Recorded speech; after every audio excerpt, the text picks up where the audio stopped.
There we go. All right, guys. Good morning. I need to get this undone quick today. I have to go to the post office, go to the bank, have lunch with the boys. I got all kinds of shit to do today, so we're gonna make this a quick one. But I got a good package a couple days ago from Durbin Auction, and I think this one is the one where I got a really nice piece in here. You guys remember that piece I got that was a storybook, had 3.5 ounces in it? Well, I got another something like that, but this one's different, just a little bit different, but it's the same concept. So, anyway, thumbnail today. It's about Christmas, and if you know me and Christmas, we get kind of goofy around here. We got the hat on my turkey, but my hat that I have on my turkey, my little Santa hat, it switches position. Sometimes it goes over to the otter that's over there, and then sometimes it goes the otter, and then sometimes it goes to the other turkey, and sometimes it's hanging on deer antlers. It's kind of like Elf on a Shelf, but it's like hat on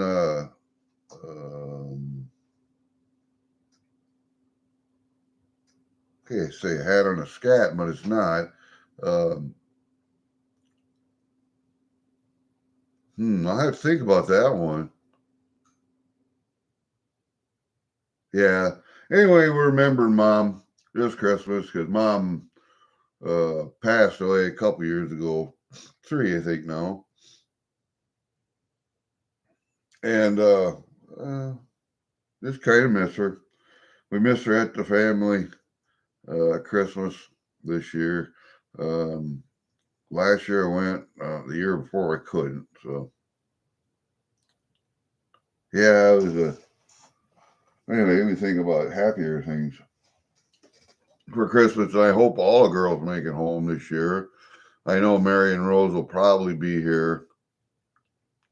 My oldest daughter Kate's out in Philadelphia with her hubby Caden, and I don't know if they'll make it, but hey, if they do, they do. If they don't, they don't. I can understand not coming home that often. Although Brother Ray has been home quite a little this year since the old man's been in the nursing home. So he's probably got a better job. He's a police lieutenant, so he has a little bit better income. He's been doing that for many years. So Kate's only been doing a job she's been doing for what, 3 years, 4 years now. So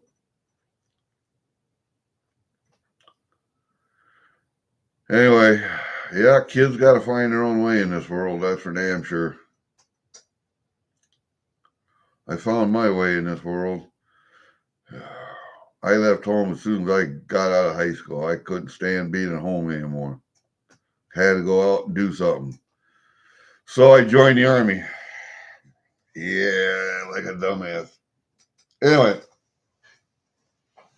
getting stuff ready for the girls up here on the table. We got all my bells and cards and pens and jewelry and stuff.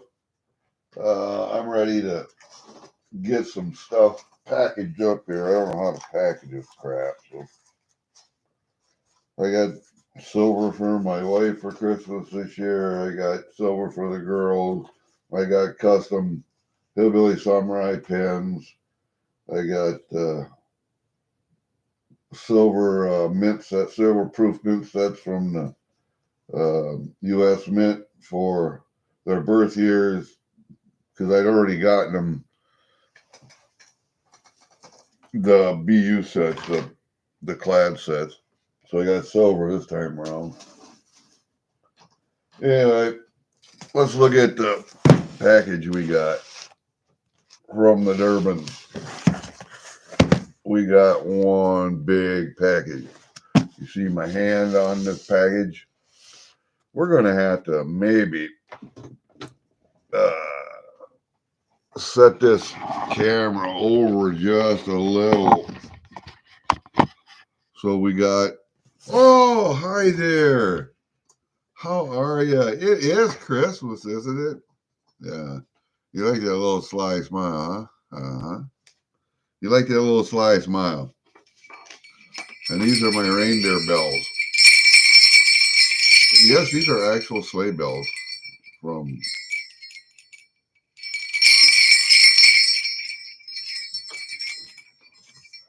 I gotta put them down.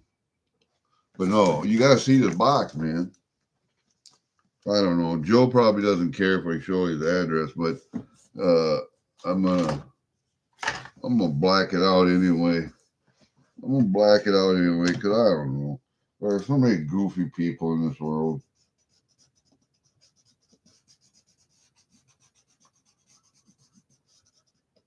So we'll just black it out. But I want to show you the size of this thing. Good size package, huh? Look at that. How thick she is. Look how thick she is. Look how thick. How wide, how thick, how big. Yeah, that's my hand. That's my hand. That's both my hand. And I got little hands. Come on, guys. I got shark fingers, little hands. But we gotta open that little bad boy. So let's just turn this around a little bit like that. Oh, look at, there's Muskie the muskrat beaver back there. He's waving at you. Oh, you wanted to see the turkey with the hat on. Here, I'll get out of the way. See, there he is. There's the turkey with the hat. And sometimes that hat just goes right over to Mr. Otter right there, and it goes on him. You see, I got a little boot there, little sock. All right. So we got to turn this so we can see the, oh man. I don't know if I can get it over there. We might have to bring the table up here. We might have to bring the table up here. Just so I got something. Oh shoot. There goes one of my presents. You see all the presents for the girls? You see them all? Look at, I got angel bells. I got big 3-coin bells for each one. I got silver quarters from their state of birth and where they live now. I got hillbilly samurai pens. I have silver mint sets. I have gift cards. And then for the significant others, I have, and you ain't seen it all yet. I got gift cards for the significant others. I got pens, hillbilly samurai pens, 50 cal. I got, and I do want to show you this if I can find it real quick. You guys just stay right here for a second. I'll be right back. I'm talking as I'm going. I'm talking as I'm doing this. And I want to show you what I got. But where the heck did I put everything?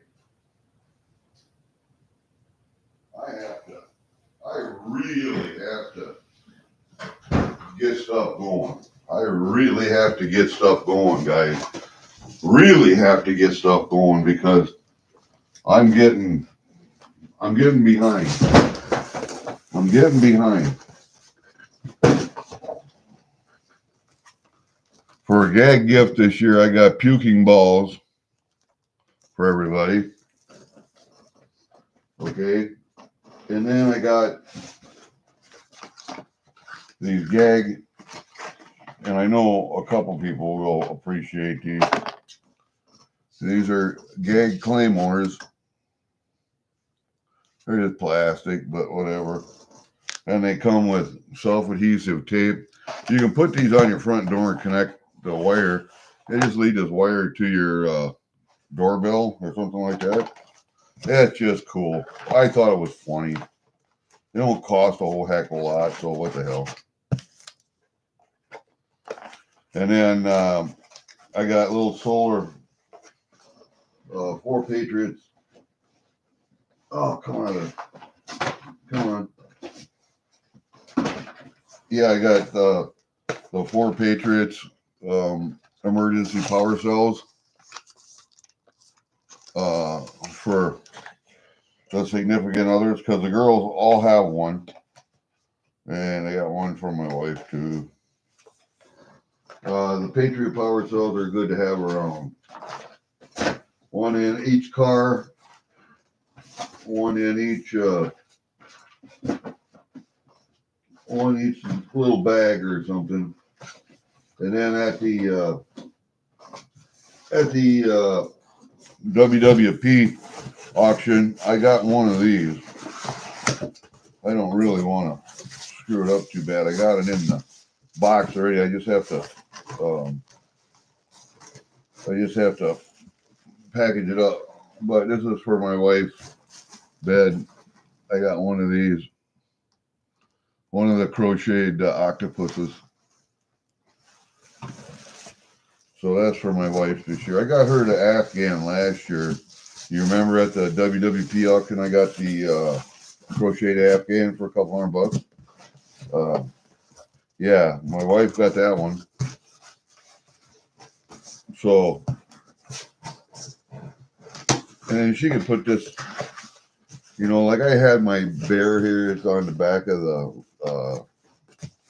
couch right now, but it needs to go back over to my brother's den down in the basement. So, because he's got an outdoor themed basement.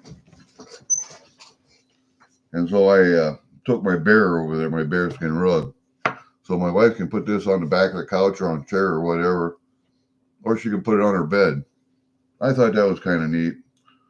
And I got to get her a gift card, and then I should be good for Christmas. All right, let's open this package, should we? This thing right here. Let's open this.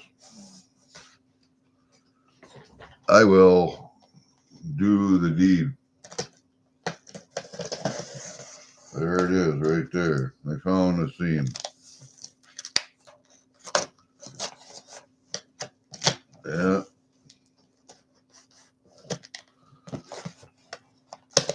Yeah, I got another box.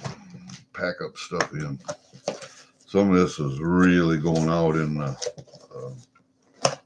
safe with my Canadian stuff because,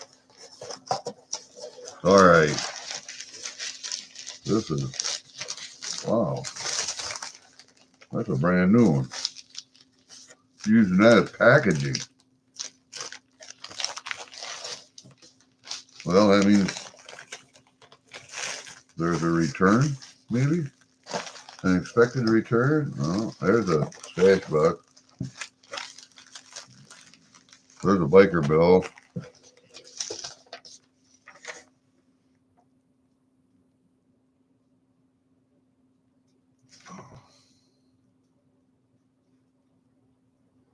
Mixed Festival of Canada 13 coin set. I think they're 13.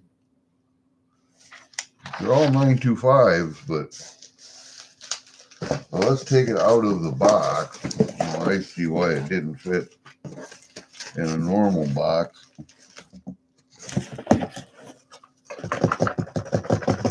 That just got packed in there, man. Just got packed. That just fit in that box.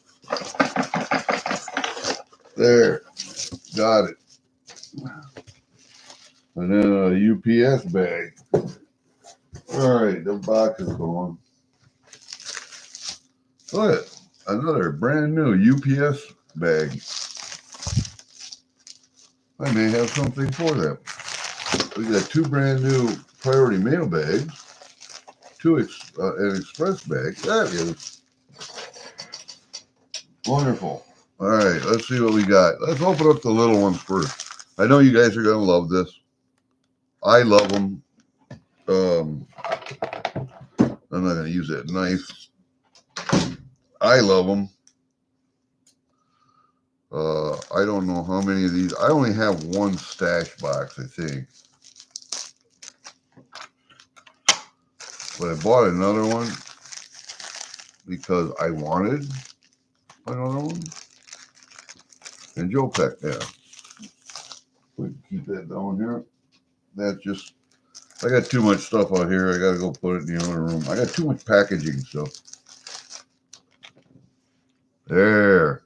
That's what I was looking for. My copper stash box. Look at that. I got a copper stash box. I think this is the Second Amendment on.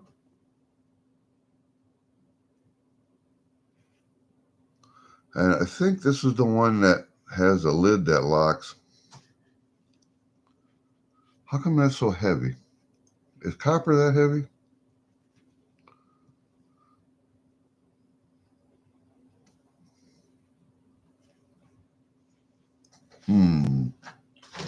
Something wrong here.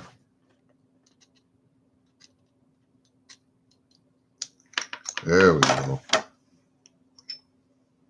Oh, copper is that heavy.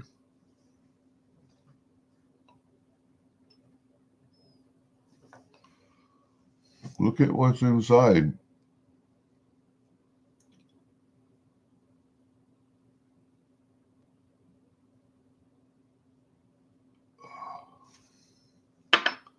Let's see what's inside the lid. Oh, yep, that's her again.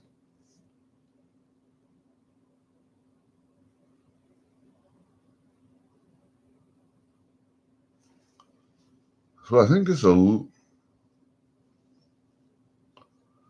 these are copper.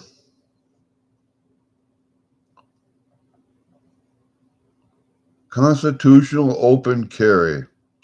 Yeah, these are the Second Amendment.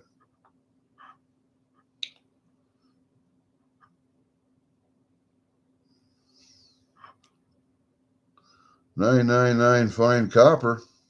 I don't have a copper stash box because the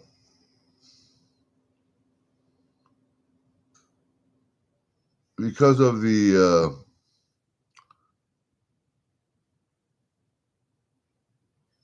wow, you talk about not being able to see. Constitutional open carry. The right of the people to keep and bear arms.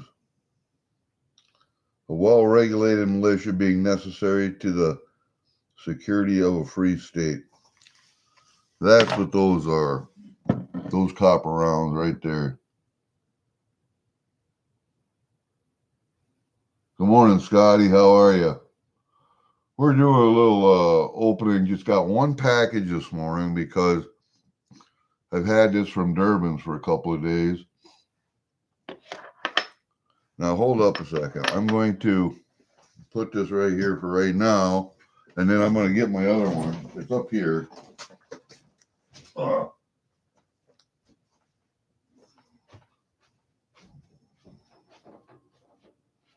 And I think I just got a 40%. No, I got a clad. I got a clad one. So I have a silver one, a copper one, and a clad one now. So there's my 90% silver one and my copper one. The copper one is right to carry, and the silver one is the Ike. Yeah, I think that might be. Yeah, that's my Ike. That is my Eisenhower one. And then that's on the inside of the lid. Another Ike right in there. So that's my Eisenhower stash box. Now I got my constitutional stash box. Really, that's really just Real nice. Wonderful.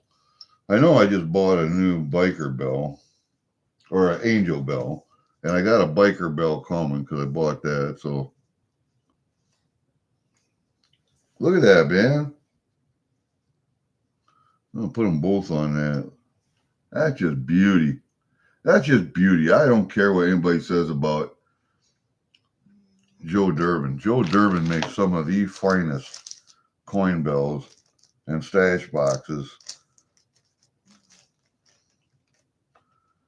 Copper, clad, silver. Now I got a silver and I got a copper. I think I have a clad one coming, I believe.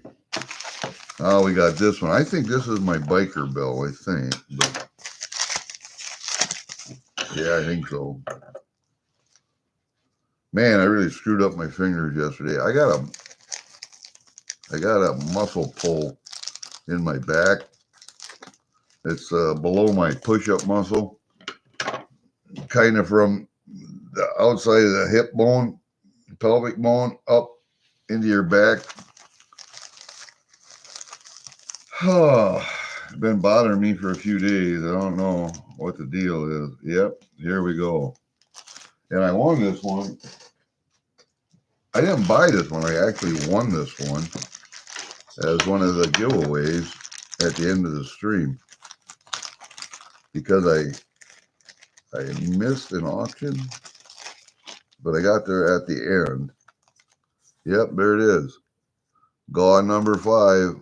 My guess was G.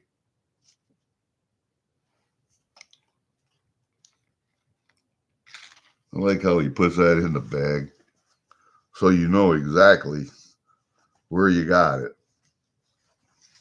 Yeah, this is a biker bell.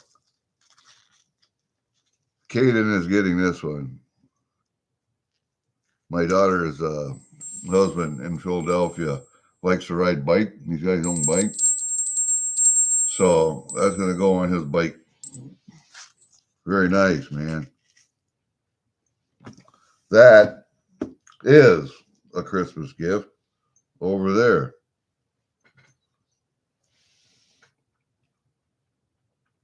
And I have another angel bell coming, and I'm going to drill a hole and put the little circle thing in it. See that little circle thing, a little split ring. So I'm just going to drill a hole and put that in there, and then that's going to be for Titus. All right, that's cool as shit. So that can stay out of the bag. We won't even use the bag. But that's not the best. The best is going to be here last, man. This one right here. This one cost me some money, but it's has to be part of my Canadian collection. Just has to be part of my Canadian collection. And you guys know I collect Canadian stuff. And what Canadian collection would be complete without this? I don't know, but we're gonna show you, and then you can make up your own mind. You can say, Gary, that's stupid, or you can say, Gary, yeah, I think that's probably a good idea. Looks like I maybe accidentally cut that package just a little bit, but you never know if that was me or.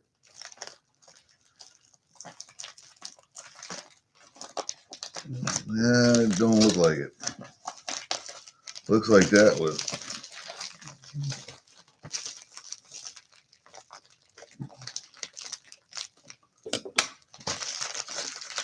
Oh man, yeah. Yeah, that might be just something I have to cut all the way around on that. Might have to get rid of this one. The bag. I might keep it. I like to reuse stuff, so. Might just be a short package from now on. There. There, look at that. You guys are...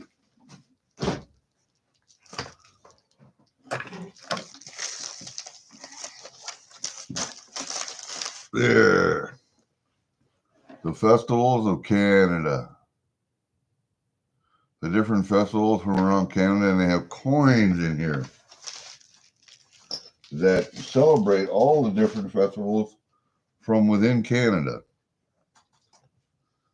So let me see if I can open this up for you. Yeah, it's a kind of a book form like the other one was for me. Only had 3 coins in there. Oh, look, the coins all came apart in there. Has all of the COAs that go with them. So let's see if we can get those out of there right now.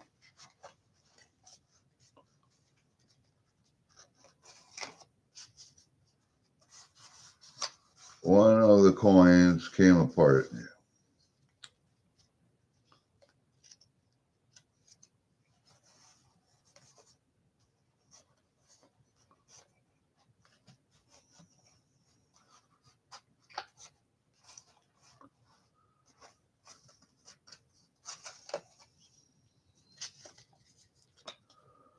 It's kind of a neat set. Stafford Festival of Canada.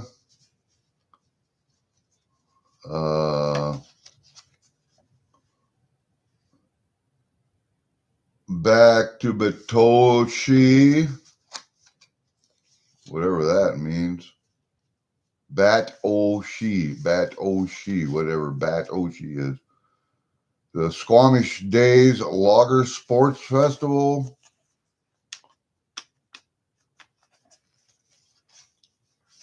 Wow. The Festival Acadiem de Caraquet. I don't read French.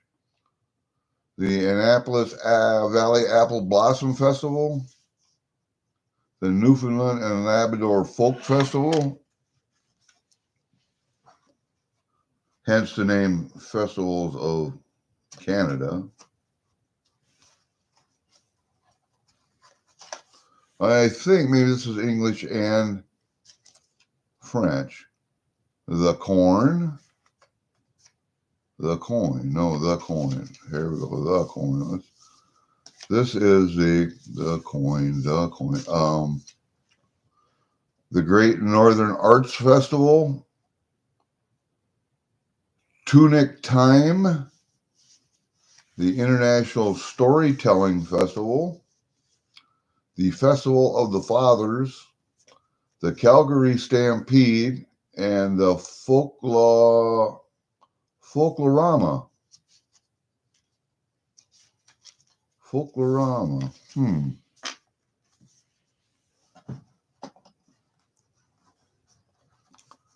So let's just see if I can get this down there where you can actually see it. I got one that came apart here, so we have to figure out which one that goes to. There's the coin. I don't really want to touch that too bad.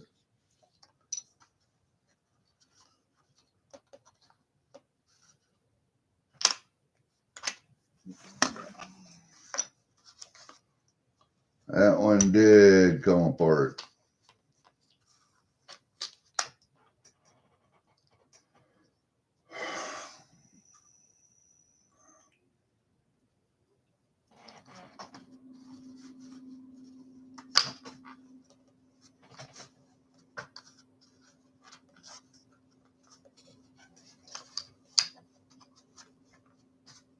Yeah, they just slide into those little...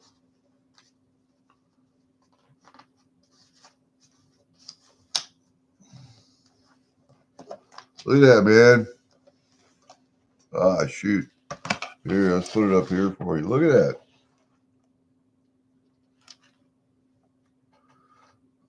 There is 1, 2, 3, 4, 5, 6, 7, 8, 9, 10, 11, 12, 13 half ounces. And they're all the different festivals of Canada. Each coin, of course, has, let's see if I can find one and show you. It does have Queenie on, but it's got that 50-year thing, or 50 cent, 50 cent. Sorry, 50 years, 50 cent thing. And this one is the, let's see if I can see it real quick.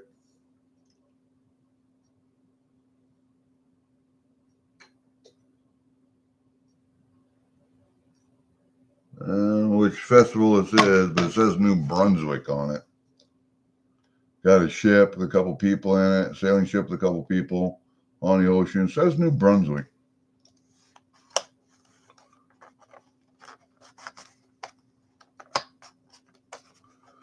Let's see what this one is. It says Northwest Territories. This one has a guy, a woman in a robe, blowing in the wind with a staff with a little star on top. Northwest Territories.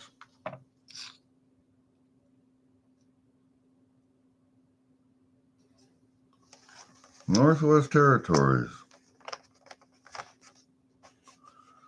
I'm going to tell you what I paid for this one, and I think it was completely worth it. Oh, this one is the Yukon. And it's got the totem guy on it and the eagle. Oh, man, cool. I'm going to show them all to you, but it's got the story for each one.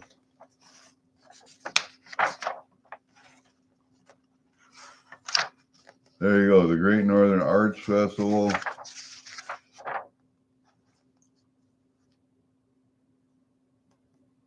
Back to Betochi.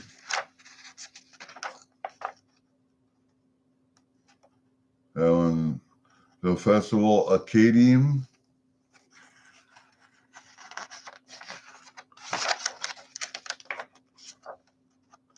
We've got Squamish Day. Oh, that one I can't even pronounce. Calgary Stampede. There we go. That's Folklorama.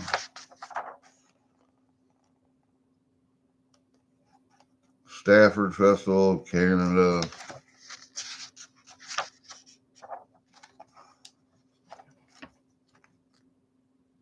The Apple Blossom Festival. Festival of Fathers, which I think we should have here. Newfoundland and Labrador Folk Festival. The Tunic Time. Canada de Quebec. Look at that, man. Just a wonderful presentation book. The side, the back. Do you think maybe the Canadian Mint could, or the United States Mint could take some lessons from the Canadian Mint as far as packaging and making coins, heritage? Yeah, I'm going to show you right now. I'm going to tell you right now what I paid for this thing. And you're going to be surprised, but these little things don't like to stay in the little pocket the best.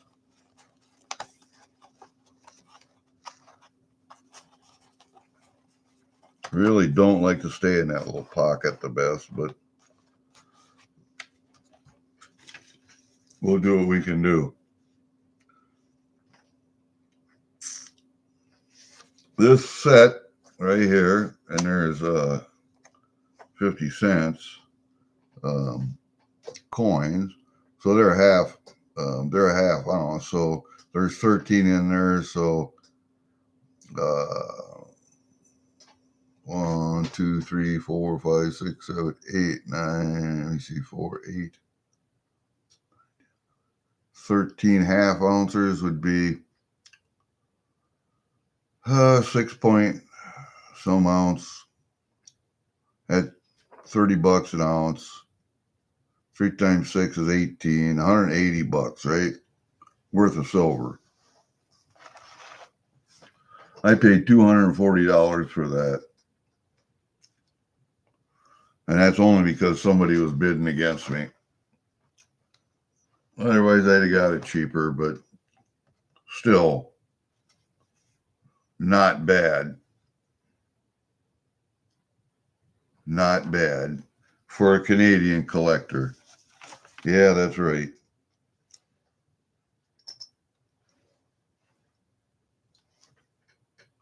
That's what I got right here.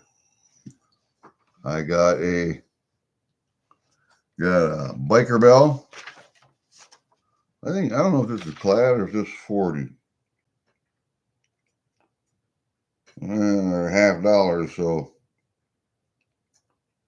I'm going to say it's probably 40. I don't know what $half they are though. So let's check real quick.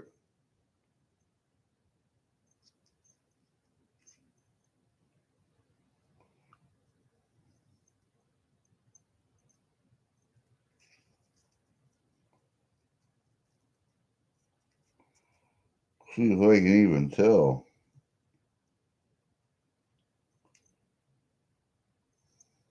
Huh. I can't even really tell what $half those are made out of. Now they could be 40s, I don't know.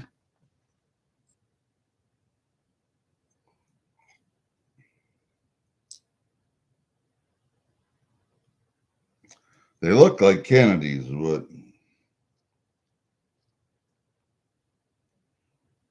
yeah, they're 67, so they're 40s. They look like Kennedy's, but that's cool. One bike bell, really neat, and that copper stash box. That one is beauty, man. God, Joe does such a good job on these. I have a 90, I have a copper, and I have a clad stash box coming from one of the last auctions. So, wow, I'm happy with that, guys. I am really happy. How do you like that, man? And this one was a gall. I didn't even have to buy that one. Usually got to buy them. That one was a gall win. And a 40%er at that. Wonderful, man. That's wonderful. Damn. I thought you guys would enjoy this today. I really did. I for whatever reason, I really enjoy Joe's bells, his stash boxes, and I guess he makes rings too. And I am going to get a ring one of these days. I will get a silver ring one of these days. Hey, Adam, how the hell are you, man? You see that story box here? I'm going to put these back here again.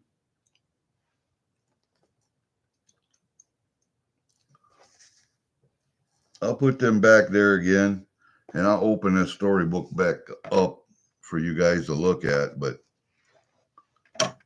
I have a page for every festival in Canada. It's a storybook presentation box. Look at that. I have a COA for every coin down there. I have 13 50-cent coins.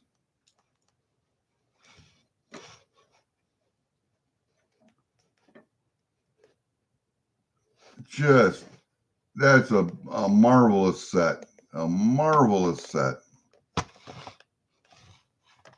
Really can't see that upper one, the upper row very well, but yeah, there you go. I'm starting to see them. Just the way you turn it in the light. And you know, it's Queenie on the back, but every coin is for a different festival, every page. Which, God, now, you know, and I got that other storybook that has 3.5 ounces in. Exactly, man. Can the United States Mint take some lessons from the Canadian Mint? You know, I don't like the government in Canada right now, the Trudeau government. I think he's Fidel Castro's illegitimate son.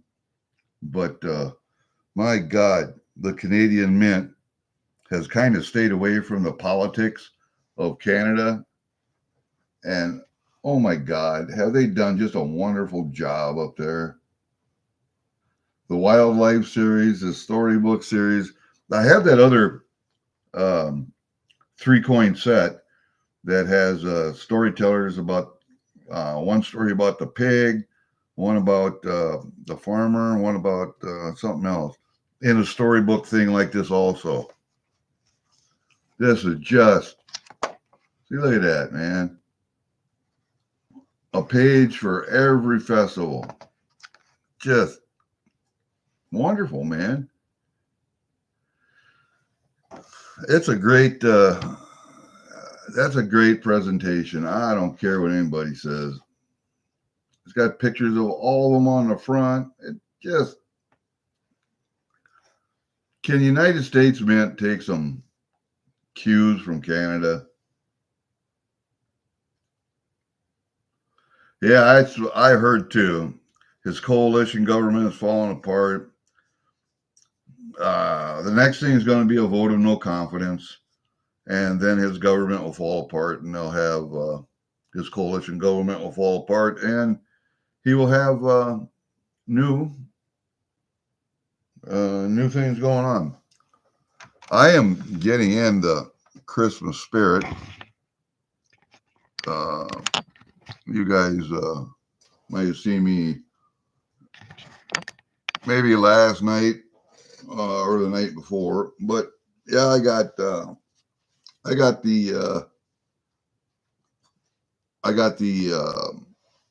outfit on. I have red pants that go with it, but I have red pants on anyway, red and blue. And I got a white shawl that goes around here. And, you know, I have my sleigh bells that go along with my stuff. And so I'm just getting in the Christmas spirit, that's all. I know my beard is not real white and it's short now because I'm burning wood in my outside wood burner. And every time you put wood in there and you get a good fire going and you close the door, you singe off some beard. So I have to brush it every time I come in the house to get the singed stuff out. And it's going to be shorter this winter because of that. When I forget, I do have a full face mask that covers everything, covers all the hair, but a lot of times I forget to put it on. It's just the way it is. That's what you get when you burn wood. And you get scars from hot metal, and yeah, you got to clean out ashes and soot and creosote, and you got to put up with all that stuff. But I would rather burn wood than LP. Why? Because wood it's not free when you figure in your gas, time, oil, chains, but it's cheaper than LP. So, and I find when I burn wood for the winter that my LP bill is slashed almost to nothing. So, yep, there you go. That's what we got, man. And you see Mr. Turkey in the background has his hat on. The hat is like my elf on a shelf in this house because it moves. It moves from the turkey. It moves over there to my otter. And then it moved to the turkey in the other room because I have a full mounted hen over there, a bearded hen, hanging on the wall. And I might move to her. And then we have other stuff around here where the hat can sit. See, like the snowman, the hunting snowman back there on that kerosene heater with the feathers in his arms.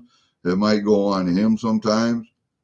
And there's other stuff around here, like my Deer Classic trophy up there goes on that sometimes.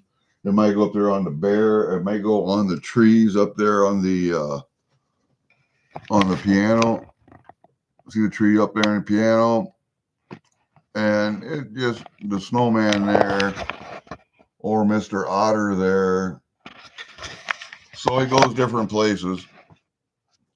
It's my little version of Elf on the Shelf. Whatever. Whatever we can do to keep ourselves entertained, right? All right, guys, what do you got? Oh, hey, Ronald. Dude. Look at my copper stash box. It's the Second Amendment one. And the lid locks on this thing, too. All you have to do is turn it a little bit. Comes right off. It locks.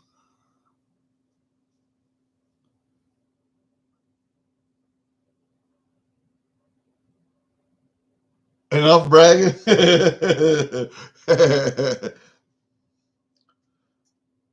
Well, I'm going to brag a little more because I got this 40% biker bell. That was a gaw, man. A gaw. Yeah.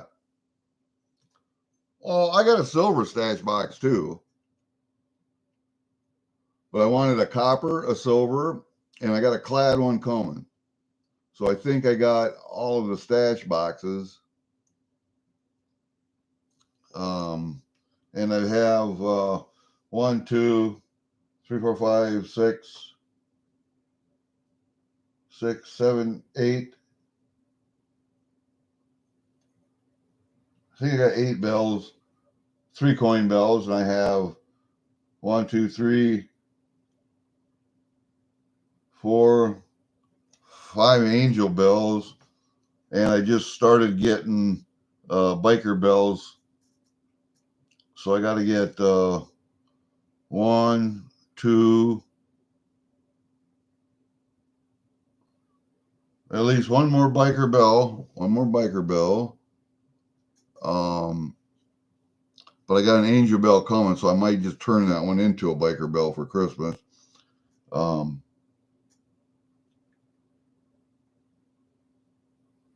Yeah, I don't know.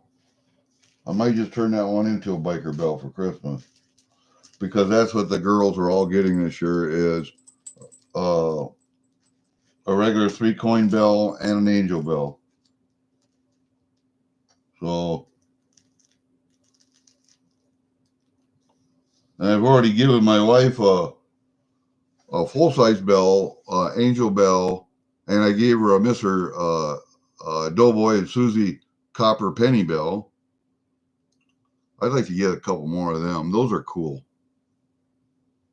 I'm just going to have to write to him. Maybe I have to buy them. I don't know. Yeah, I like that clad one. That one be... I'm not big on clad coins, but when Joe makes them into bells, stash boxes and stuff, yeah, I'll buy them because that man is an artist as far as I'm concerned. I have a box. I am sending him 4 versions of my basic recipe for jerky. I have a hot plain one. So that would be hickory smoke in it, hot and hickory. And then I have hot hickory, but encrusted with coarse black pepper. A lot of people don't like black pepper. I love black pepper, so I make that stuff. And then I guess Diane doesn't like hot so much, So I made some extra sweet with my maple syrup, homemade maple syrup and brown sugar in that basic recipe. So it cut the hotness down a little bit. It's still a little hot. I mean, right up front, just lips will tingle and your front of your tongue will tingle, but because it's got red pepper, of course. And then I just that plain sweet, and then I made that plain sweet, but I crusted it with hot pepper also. So there's 4 versions of my basic recipe, and I sent it to Joe. But what I want is an honest opinion. You like it or don't like it? Too hot, not too hot? And then I would like to have suggestions. What would you put in it or add for more flavor? Because I can do the hickory because I like hickory. Or I can do mesquite also. It maybe a little bit more tomato juice in it. Maybe soy sauce. Maybe Worcestershire sauce. Instead, I put A1 steak sauce in, but maybe Worcestershire, maybe soy, and substitute stuff and see. I would like suggestions of what people think is good and not good. I'm open to suggestions, and I will do different recipes. I'm out of muscle meat as far as deer goes this year, but I could go get a brisket and do a brisket too. So not a big deal. I can do that. So I'd like to do that anyway. Oh man, Doughboy's coin turtles. I do not have one of those. I would like to get one of his coin turtles. Good Lord, yes. I'm going to put this over here. I'm going to put this over here. And put this on the table. And now I'm going to put my feet up. Oh, I have to get going today because I have to go to the bank. I have to go to the post office. And I'm meeting the boys. I got a 45-minute drive. Meeting the boys at 11 o'clock for lunch. Wash your sister sauce.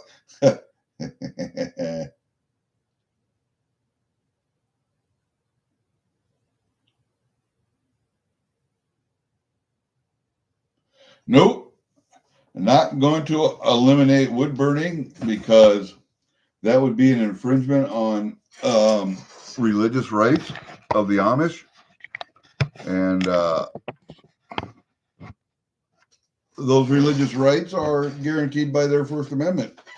So, no, you can't get rid of wood burning because what do the Amish use for heating and for cooking? Wood. They don't use LP or natural gas.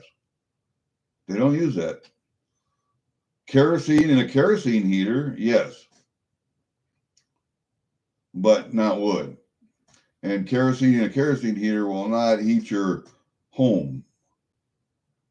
Although we had number 2 fuel oil when I was a kid, we had that heater in the living room with stovepipes that ran up through the floor and out the chimney, and that's what we got. We got out of bed, we got dressed around the stovepipe that ran up through the floor of our room and up into the chimney on the 2nd floor. That's what us kids got up and got heated our clothes around. And when it was real cold, we just grabbed our clothes and ran downstairs to the stove in the living room, put our clothes on the stove, heated them up, and then put them on. Oh, I remember. Good times as a child.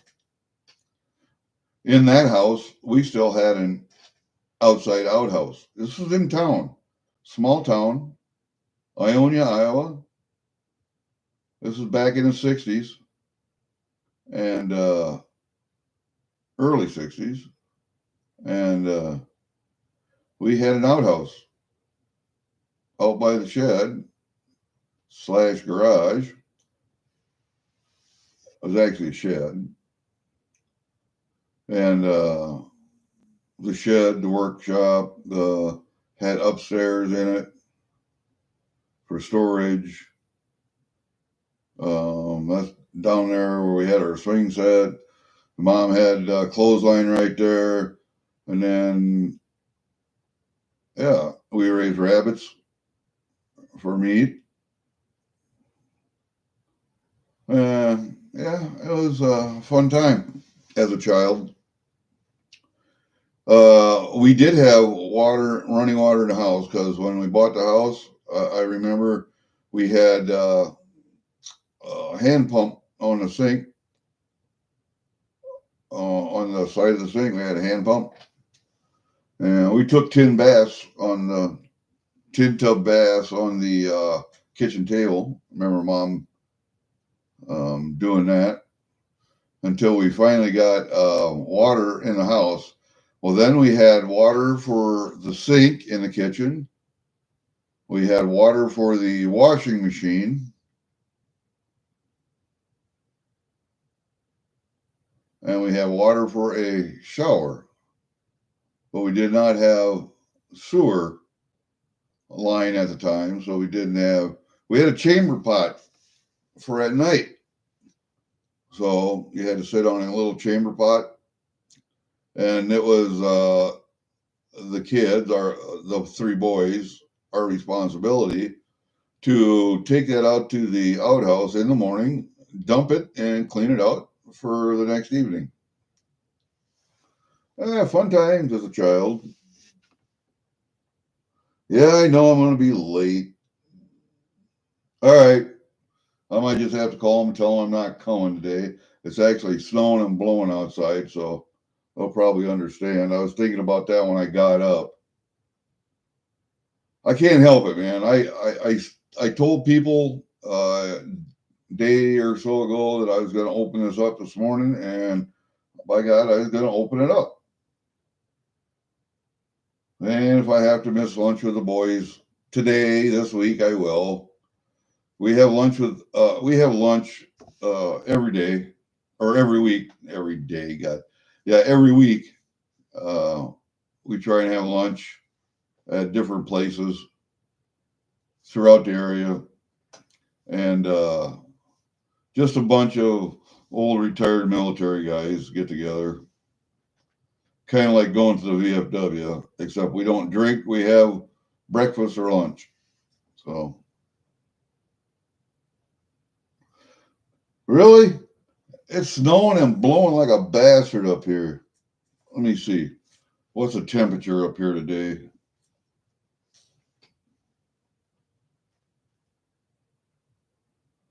It's 23 degrees, but it's still snowing and blowing. So, and I got done with jerky yesterday, so I got to go down, finish packaging stuff up. And my brother brought over some more pails for the butchering room, so I got to wash and disinfect all of those, and clean all the shelving in my dehydrator. And then once that's all done, I get everything sprayed down. I have to clean out the drains. I cleaned out one already. I got another drain to clean out yet, but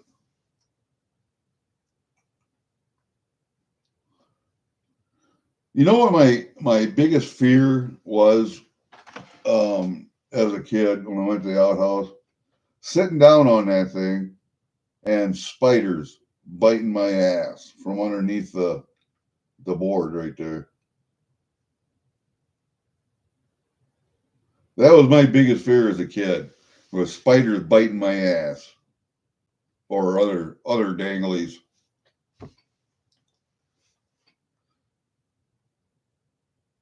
So I always made sure to wipe around underneath that the hole where you sit down.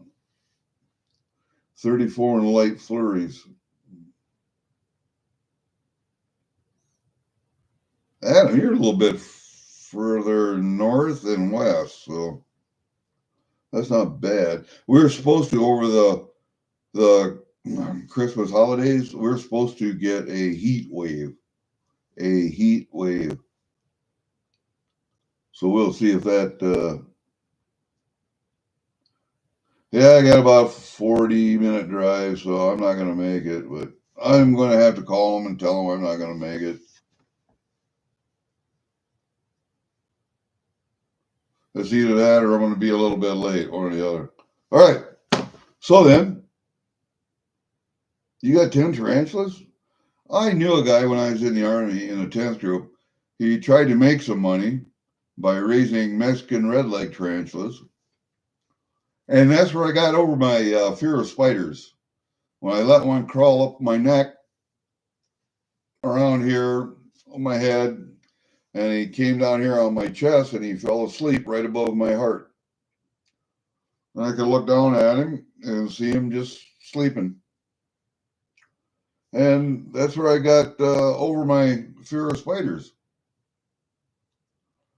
I had a fear of rats too, because I had an incident as a child. I picked one up by a tail by my grandpa's chicken shed, and I had it hanging there like that. And my mom said, and I threw it, and I was scared of rats ever since then. But then,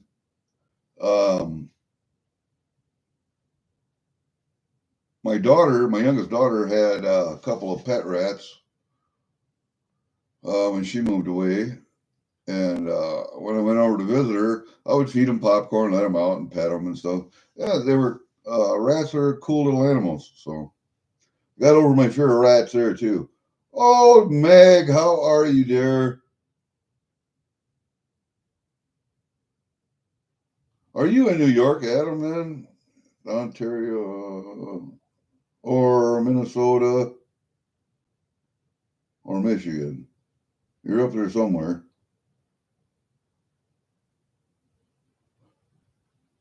Michigan, more than likely.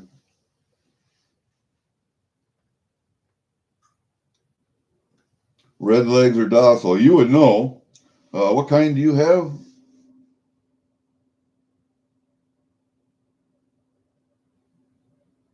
4 boxers, 4 birds, and 2 cats. Ah, man, no birds for me because birds live too long, and I think I would outlive, or they would outlive me, and they would be very sad when I passed, and someone else would have to take care of them. And I don't really want to put that on anybody else. I had a friend that had lots of birds, but she eventually got rid of them because I think she found out they take a little bit more care than what she had time for.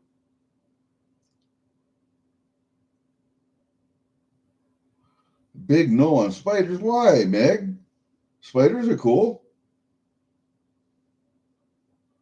The ones I have around here are big wolf spiders, about the size of a quarter or 50-cent piece wolf spiders.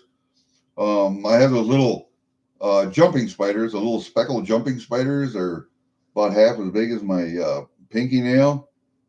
Those are cool to play with because they turn and look at you and then they jump. And yeah, they're just neat little thing. Um, Barn spiders, big barn spiders. Used to catch them when we were kids in glass jars, keep a whole bunch of them. The yellow and black garden spiders that you walk into their webs when you're walking in the woods hunting or whatever, but you find them in the grove or around the house every once in a while in the weeds. Those are cool spiders. What else we got around here?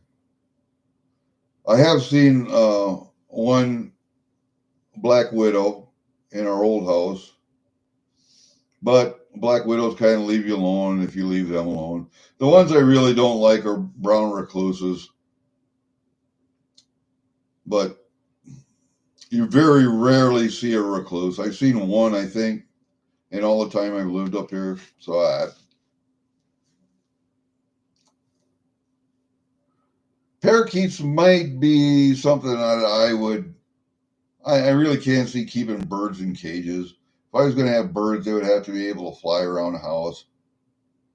I don't know. I guess I like birds, but I don't think I could keep a bird in a cage in a house. I don't think I could do it.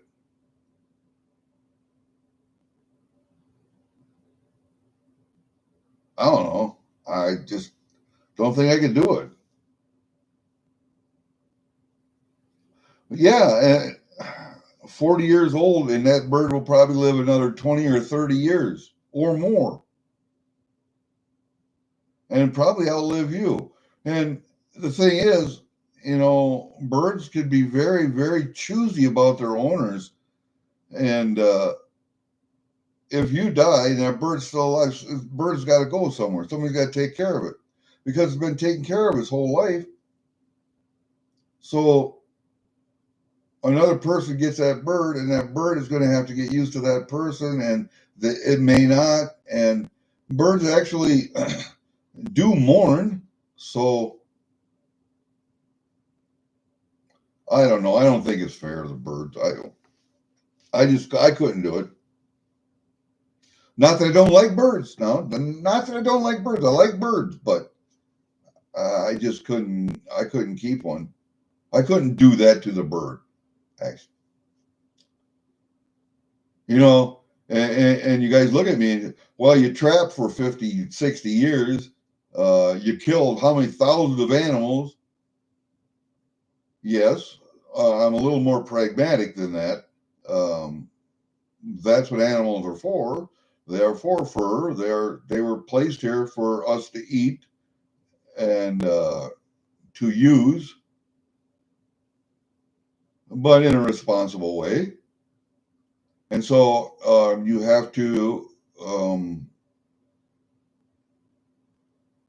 you have to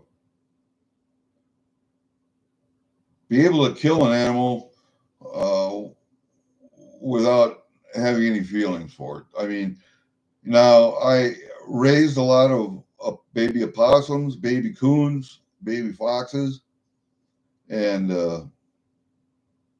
then I can't kill them because I raised them.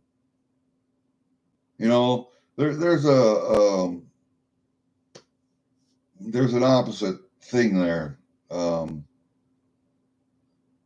yeah, I can kill a deer with no problem and eat it. I can kill a beaver and beaver. Um, I can kill a beaver, trap a beaver, kill it, skin it, and put that fur up and sell it, and I'll eat that beaver. Beaver's good, just like roast beef. Kind of like black bear. They're really close with roast beef there. Um, Coons, I've ate so many coons. I'm sick of looking at coons, actually. Possums, yes. Um, Muskrat, I've ate. And groundhog, I've ate. Rattlesnake, I've ate. Moose, elk, pronghorn, deer. I've eaten a lot of stuff, but I am um, the kind of person that, yes, animals were put here to feed us and sustain us, but they also deserve empathy because animals do feel pain. I believe some animals truly love in their way, like dogs and cats. Um, but you don't, and pets will mourn. Some animals will mourn, some will not. I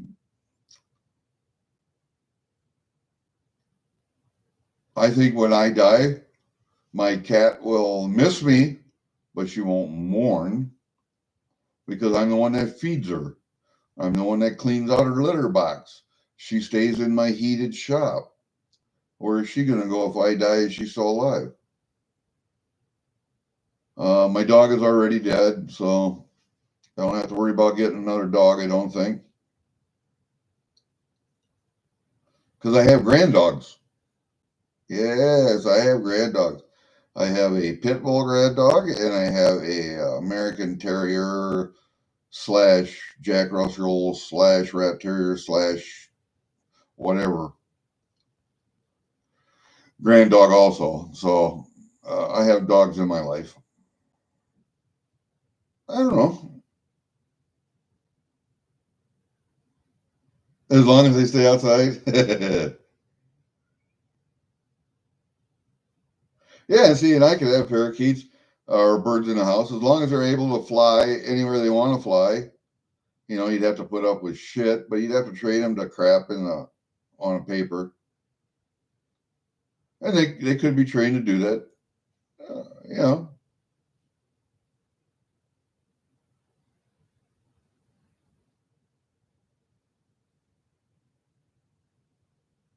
yeah, I don't mind bird watching, but I don't go out and do it. If I see them when I'm driving, then I'll stop, maybe take a picture or whatever. But I'm not a bird watcher per se. Like somebody when they pushed my woods out here, somebody shot a deer just south of my place on the draw down here. It's like 200 yards from the house, and they shot a deer down there, and they gutted it, of course, right there at the edge of the field. And the eagles are on that pile here for a couple of days because they eat the liver and the kidneys, and if they don't, most of the guys take the heart, so heart's not in there, but then the eagles will sit there and eat on the gut piles. So I got to watch eagles, right south of the house for a few days. And, we got hawks and falcons and whatever around here. So, yeah. Yes, beaver is good to eat, Ronald. Oh,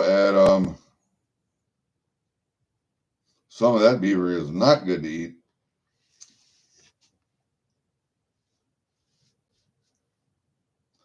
Yeah, dogs are the best, but remember what they're descended from, wolves, right? um, wolves can make a good pet also if you have the room, if you have the patience. They can if you raise them from pups so that you're a mom. Foxes do make good pets. I will admit that.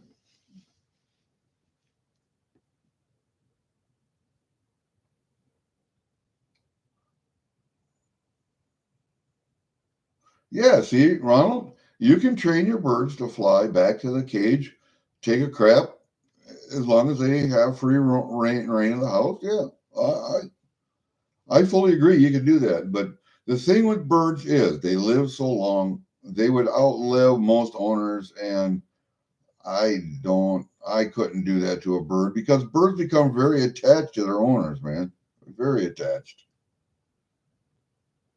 Hi, Miss Coin Crew. How are you? Charlie has an attitude problem. Oh, I'll tell you what, my cat, Turnip, and her name is Turnip because she turned up at the right time. I didn't have a cat at that moment, and she walked into my shop in the middle of the winter, and she decided she was going to stay after I fed her. So I spell her name Turnup instead of Turnip. It's UP, turn up. And she still thinks she's a year and a half old kitty because she gets up in my arm and she will nuzzle into my armpit and roll over on her back and just sit there.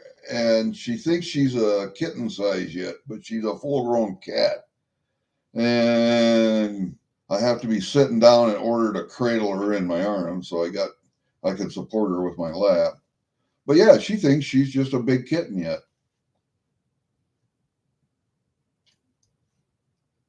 Yeah, fox are cool little pets. I like my little raccoons. Possums are neat, and they show affection by schlubbing, rubbing their heads on stuff. But possums only live for a couple, 2, 3 years, and that's it. Coons, on the other hand, are little mischievous kids. They get into everything. So you can box train skunks, you can box train coons, just like a cat. So keeping them in the house is no problem. But when you're going to bed, they're nocturnal. You're going to bed, they're getting up almost like a cat at night. And they get into everything.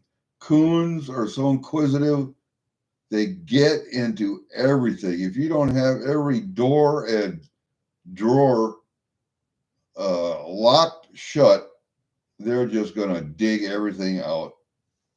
Oh, God. And skunks are cool. They're cool pets. Kind of like a cat. But they're also nocturnal. So you have to get them.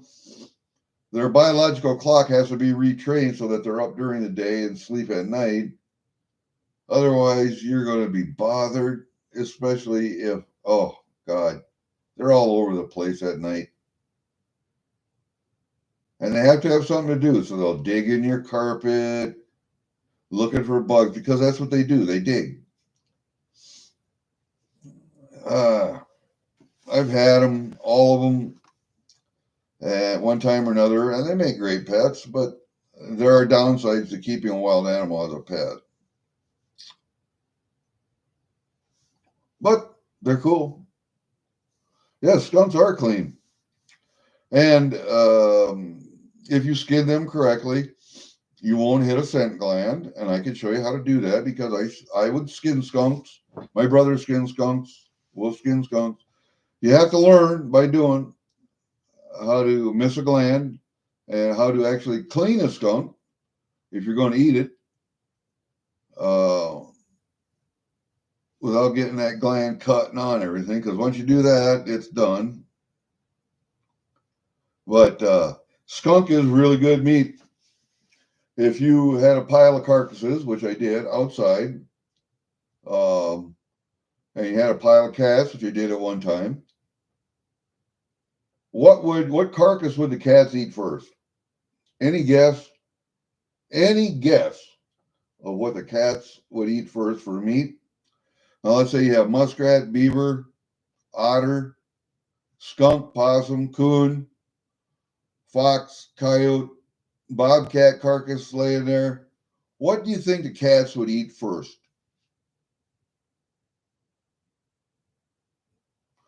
Skunk would be second, Ronald. Muskrat would be first.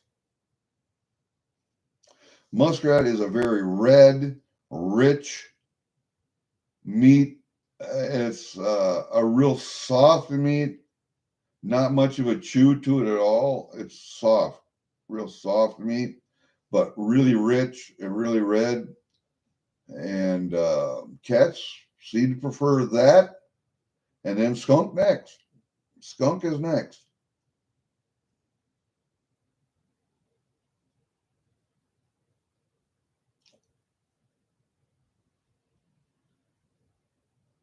Your cat's drool and sneezes all over you. Ah, ah.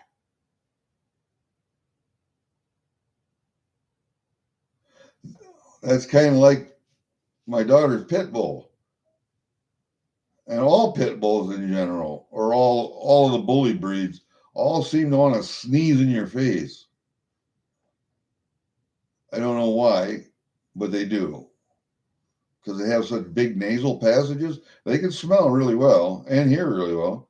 But I don't know if the cologne or the underarm deodorant or the shampoo in your hair or whatever makes them sneeze. But man, they'll come up to you, give you kisses, and sneeze right in your face. All right, I'm gonna mute for a second. I'm gonna leave the camera on, but I gotta call the guys and say not making it. No, what I'll do is I'll text. I'll just text them. What the hell? I'm gonna have to.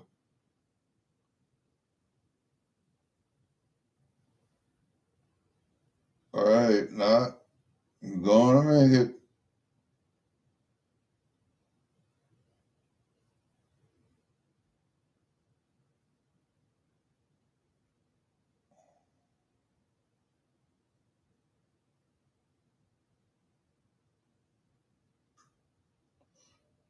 Oh yeah.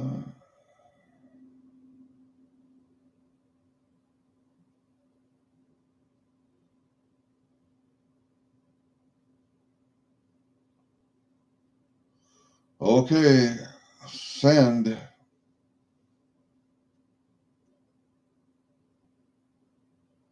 All right, very good. I just had a buddy. He hunted second deer season. We hunt generally first shotgun season. He hunted second season. I think he hunted by himself. Anyway, he went out and shot a deer. He said it was 15 yards away. And he was hunting with a 45-70 because it has to be a straight wall cartridge here in Iowa. So 350 Legend, 400 Legend, 450 Bushmaster, 45-70. 45-70 is a little big for deer, but he shot one. I said, "Did you screw up much meat?" He said, "Nope, right in the boiler room." So didn't screw up much meat. I'm like, that's good. But I said 15 yards, you should have shot him with your 45 because he carries a 45 commander on his hip. This guy was in the 12 Special Forces group with me in the reserves. He was also an Alamo Scout and then became a Scout leader. But when he got out of the Army, he went into the reserves, but he was also an FBI agent, field agent in South Dakota, Wyoming, North Dakota, and working missing Native American women's cases a lot. He retired to Colorado. I think he has 2 girls, married, got divorced, moved back to Iowa. Now he lives about 11, 12 miles away from me. So he's one of the guys in our group.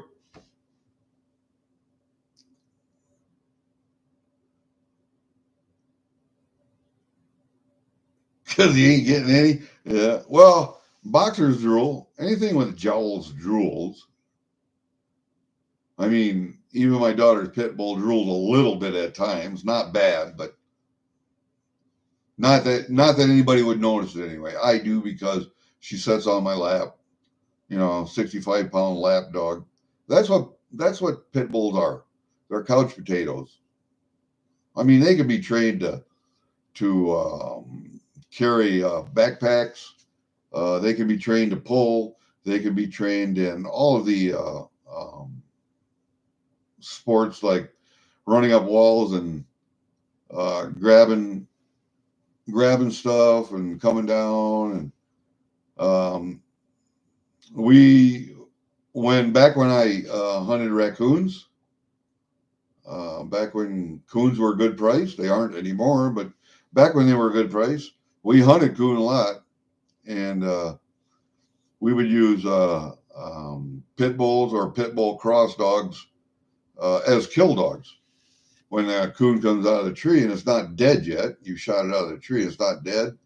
That pit bull is a great dog to have under the tree because they kill stuff right now.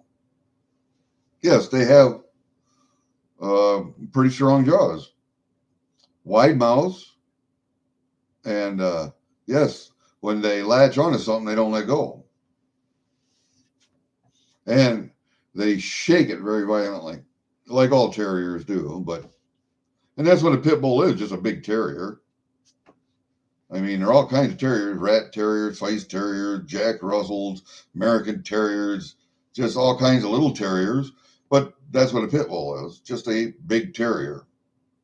Yes, it has some bulldog in it, but it's a terrier, basically. That's their instinct. Yeah, I'll bet you do. Merry almost Christmas, Gremlin. See you, Meg. Merry Christmas.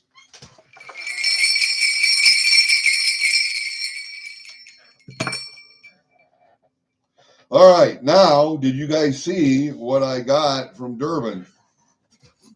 I will have to show you again. I have a copper snuff box. This is the concealed carry Second Amendment snuff box, but this one is special because it has a locking lid. Joe's been doing some work experimenting with locking lids on his snuff boxes. This one turns and comes off. You put it back on, you turn it, and it locks. Cool. He didn't have to add anything. It's just how he positions the coin so that it will lock. You can feel it lock. And it comes off. Is that not cool or what? I never had a copper snuff box, and I like copper because it's just pretty. So I got one of those. Now this is my silver stash box. I got this from before. It's my 90. Look at the lid. The lid actually stays on, but it does not lock in place. It twists, twist, twist, twist. Yeah, I mean, it just catches, but it does not lock in place. It just twists. See? You can see that gap? It's just about ready to fall off. That's my 90 that I had from before. The other thing I got this time was this little angel bell. Let me get this out of here.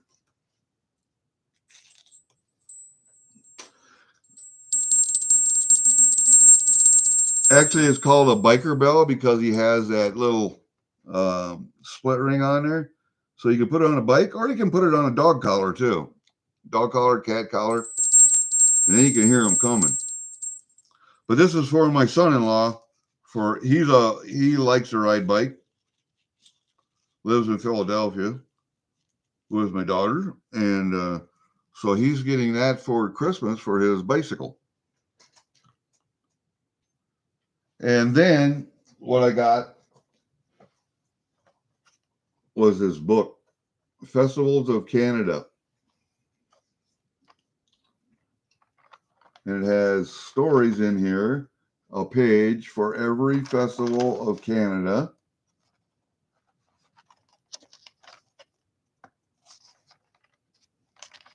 For every festival. And it has COAs for every coin and 13 50-cent 925 silver coins commemorating every festival. Is that not cool? Is that not cool? See you, Ronald. Have a great day, guys. We'll see you tomorrow, more than likely, at Durbin's auction. Now, if you guys haven't been to a Durbin auction, he holds them every Monday, Wednesday, Friday, 2, 5, 7 in the afternoon. Usually, if you subscribe, you will get a notification that it's going to happen an hour before it does, and he will send you in your email a list of what's going to be on the auction, and it's just cool. Have a great time. Lots of good people there. Lots of good people. Ronald is one of those people. You know, Ronald, that's a myth. Pit bulls don't lock their jaws. They just have such good muscles that it seems like they're locked on, but they're not.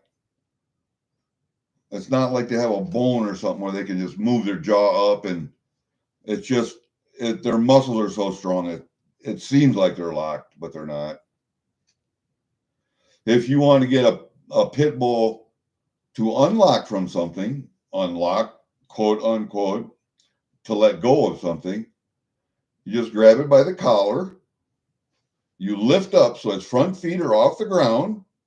You're actually choking it at that point, cutting off its wind, and then twist that collar. As that dog loses consciousness, or almost loses consciousness, because you cut off the blood flow and the wind, they will let go. They will relax and let go. That's how you stop a dog fight with any dog, but particularly a big, strong dog like that.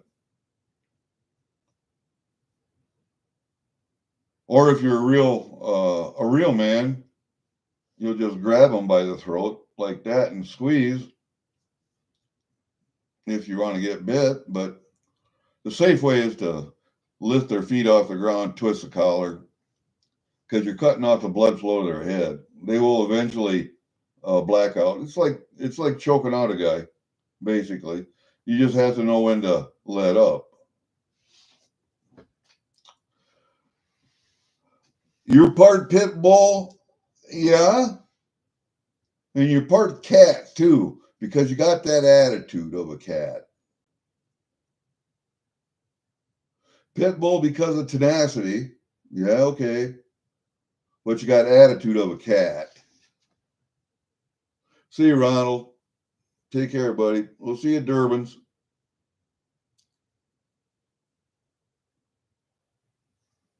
See, you agree with me, don't you, Gremlin? You agree.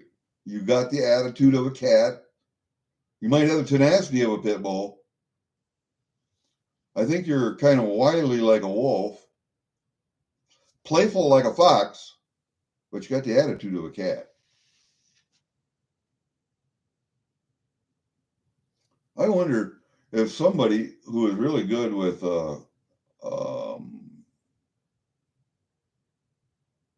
art on the internet, on the computer, if they could put together a wolf, a cat, a fox, playful like a fox or an otter. Otters are playful too. Fox is very playful, kind of cunning, sly like a wolf, attitude of a cat.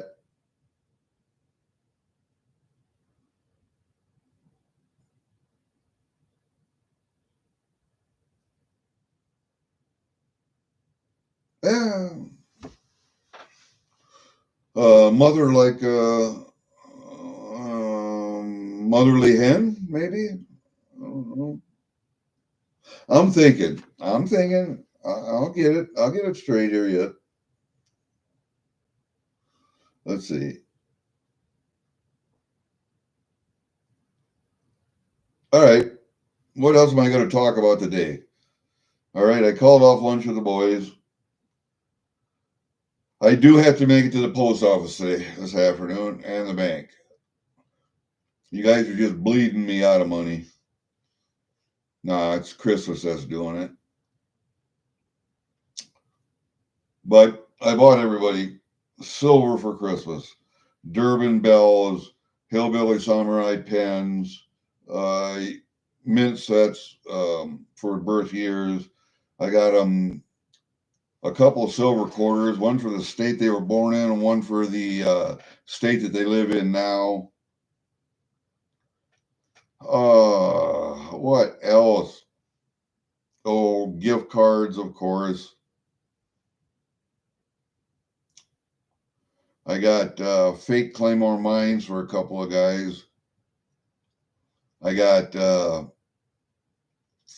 Power for Patriots power cells, the ones that you can either plug into your computer and charge up, or they charge up by a solar panel, so that you can actually, if your laptop or your phone is out of power, you can recharge them if you don't have any other power source. They're great for bug out bags or to have in your vehicle in case you get stranded and your battery dies, something like that. All of my girls got one last year. They all got one of those Patriot power cells. I got 4 more, I think, because I had a deal. And so each of the guys are getting one this year. So there's 2. I do not have one, so I'll put one in my truck. And I don't know if my wife has one or not. She could put it in her med bag because she's an EMT, volunteers with the St. Ansgar Fire Department. So she could put one in her med bag or the emergency bag that she carries. Gremlin, you know about that. You got a bag and you got splints in there and you got your meds and you got whatever else, bandages and compression and, wraps and all that shit. So She could put one in there just in case she's in a situation where they didn't have power, but you had to go in for emergency medical treatment. I don't know. I think it'd be a good idea. Yes, I did. I texted him.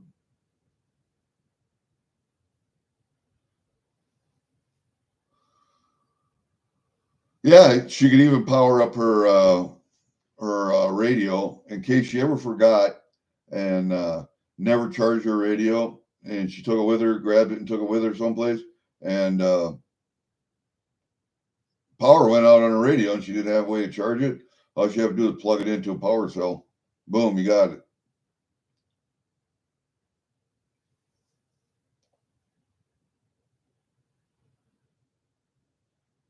And then if the power cell's not charged up, all you got to do is just hook them together and, lay it out in the sun. And then you got power to your radio or your phone or your laptop. So that would work. That would work. Yeah, I'll give her one.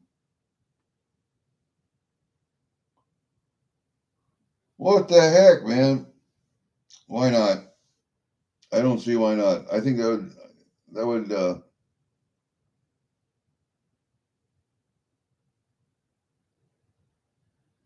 you have a halo. What's a halo? Who makes those? I would like to see one of those. They could jump a car too. Yeah, you could actually jump a car with a 20 volt. Have you ever seen batteries you put in a tool? All you need is two wires that are just long enough to go to the battery terminals and to there, and you can actually jump start a car with that. I've seen that done. That's a good trick to know. Also, if you have a battery on a tool that appears dead and won't take a charge, all you have to do is just jump it to another battery that has a charge. Boom, it'll take a charge again. Tell me what a halo is. I want to know what that is.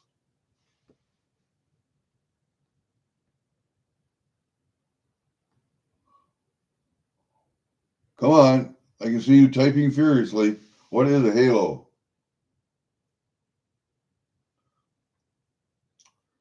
Oh, one of these days, guys, you see the gun case in the corner? Well, there's actually another one right there. You see it? You can't see the guns in it, but that one over there has that has the Soviet or the other World War II, Korean, Vietnam era guns in over there.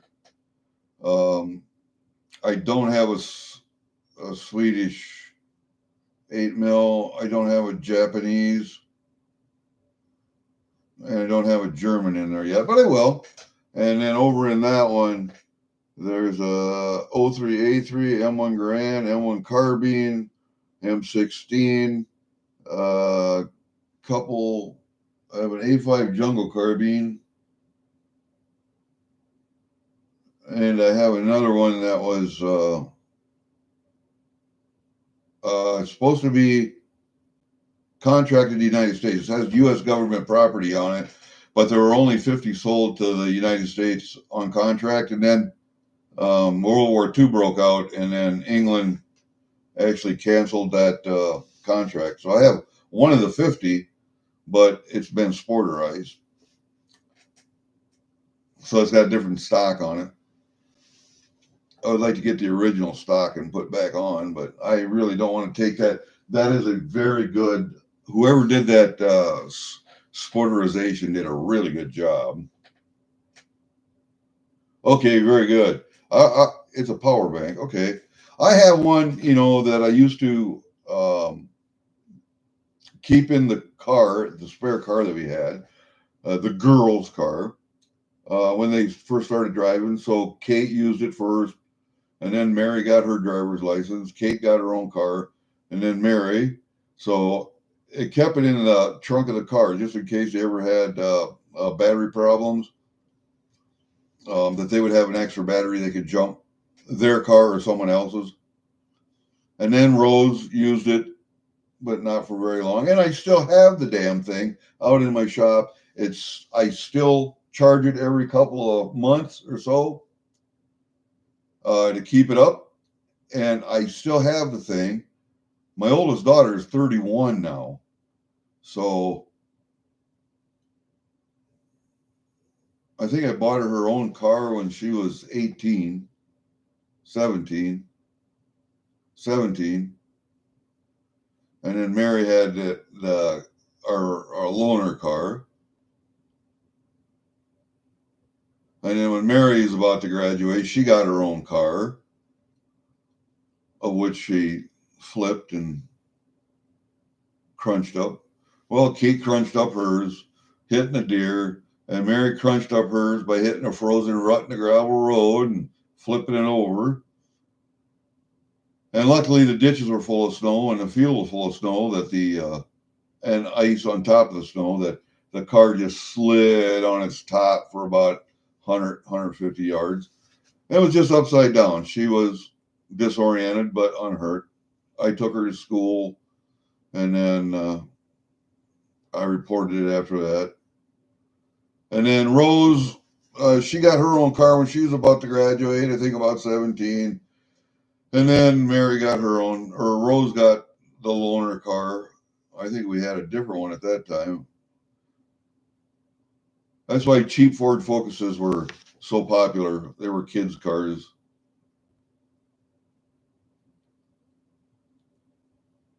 I think Mary got a Buick after that. I forget what Kate got. She might have had another Ford Focus. I don't know. And then Rose got it, kept that power thing in the trunk the whole time. When up until she graduated, and she got her own, I think she took that car finally. And I still have that battery pack. And it's still good. And I think I bought that at Harbor Freight, if I'm not mistaken.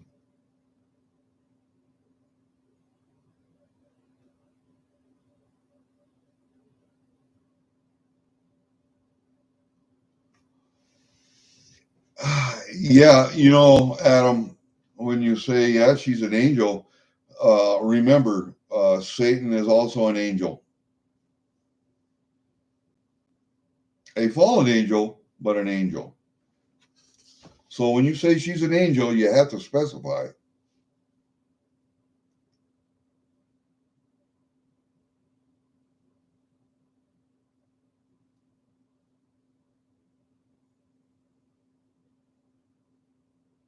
That's cool, Gremlin. I'll have to look and see. I will look at that and see. Because, the battery pack that I have is a 12-volt power source. That's what it is for jumping cars, basically. So. Yeah,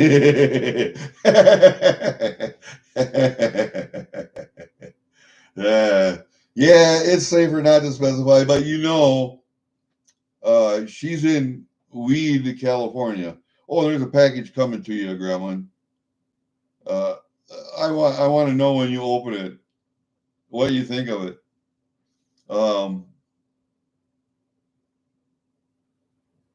She's in Weed, California, and you're in the Midwest, someplace, upper Midwest. So I don't think she can actually reach you to do you any physical harm. She could probably abuse you mentally on the internet, though.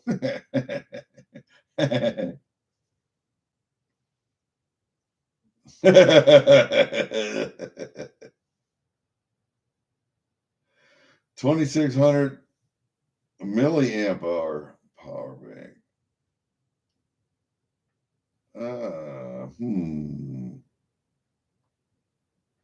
Well, like I say, I'll look at it. Where did Mrs. Coin Crew go? She's just busy throwing stuff around the shop. Either that or dealing with customers right now. Because I didn't see her leave. Let me go back up and chat just a little bit. Oh, she was up there. Where'd she go? There she is.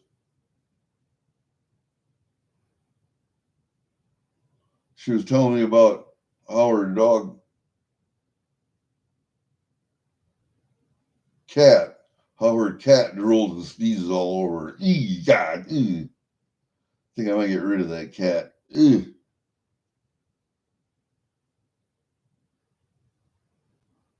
Really a wonderful human.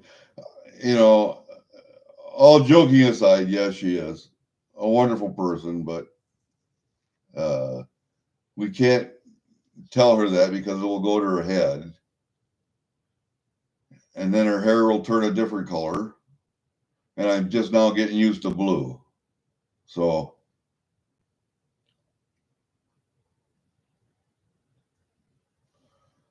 you know, you keep telling her she's an angel and a wonderful person and she's going to get a big head. And when she gets a big head, then her hair is going to turn color. And I can't deal with that. I can't deal with a new color.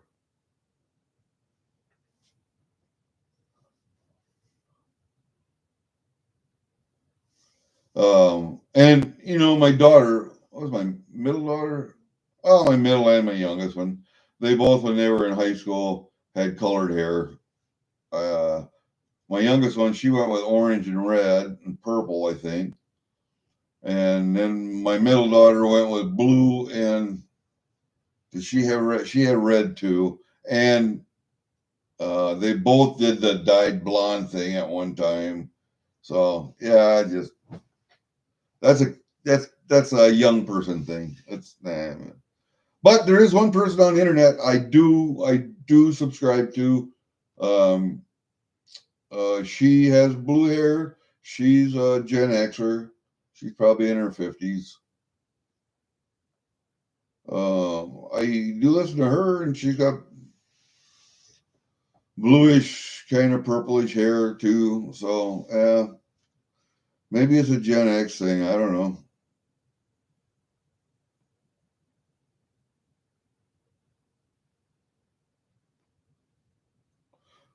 Now, did millennials came after Gen Xers, right? So it was baby boomers, Gen Xers, millennials, and now we got what? Gen Z? Is that what it is? Is that how it went? I'm not sure. I lost track.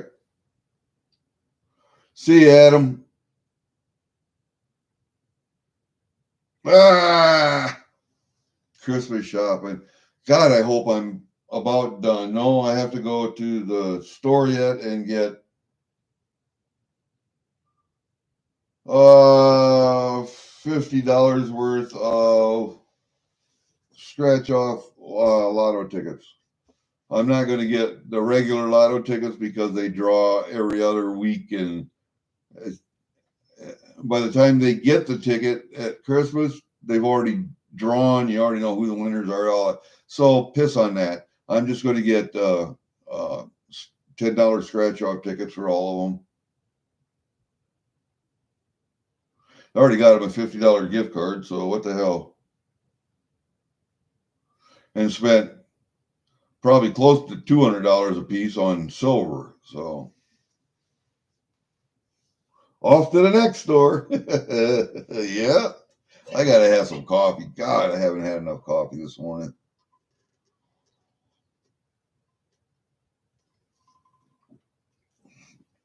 It is 11:09. Yeah, I would have been late. Well, it was worth it talking to you guys this morning and unpacking this. God, I just love this thing. I'll have to bring my other book in with the 3 coins in and show you that storybook. It's in a hard case like this too, in a hard presentation case. It's a cool thing. But if you're a Canadian collector like me, you have to have this, don't you? You have to have this thing. Look at that. That's just cool as can be.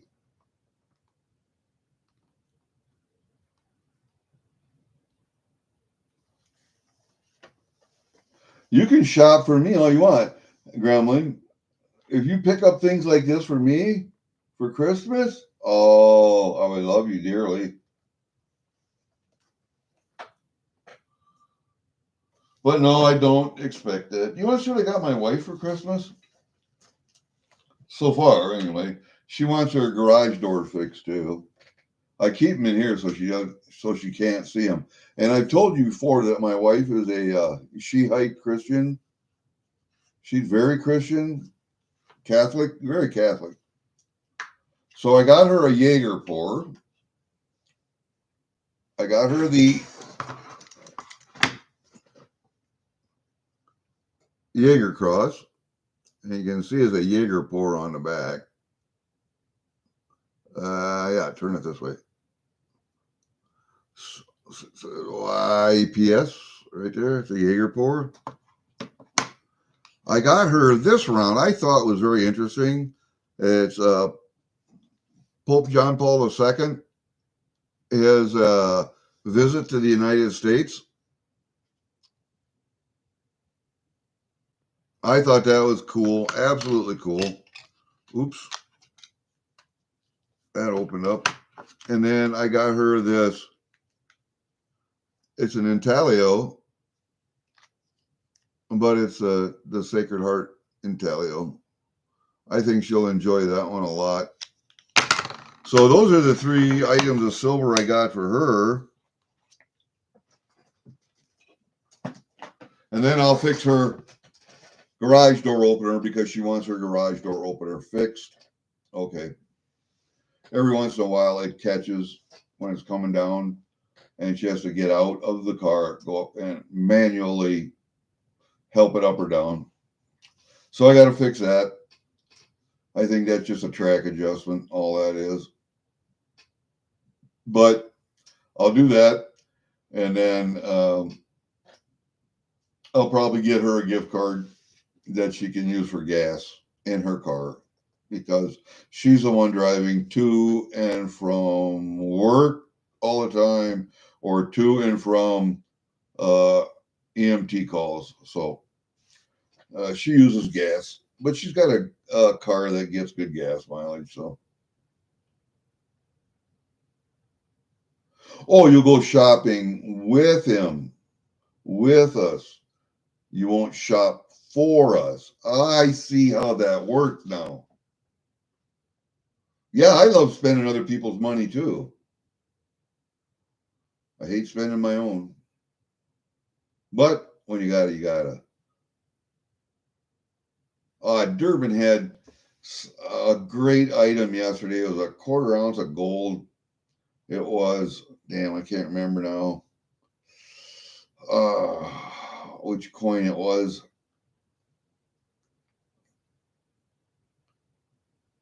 But it brought less than, I'm going to say, right at 700 or less than, just slightly less than 700. And it was such a good buy, but I'm out of money this month. I said, could you just hold that for next month, please? And he said, no. So I missed that piece of gold, but would you use your money, Gremlin, or would you use mine?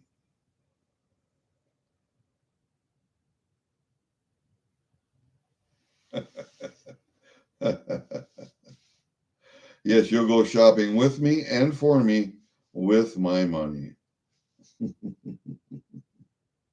Funny shit. Oh, I had to do an inventory yesterday.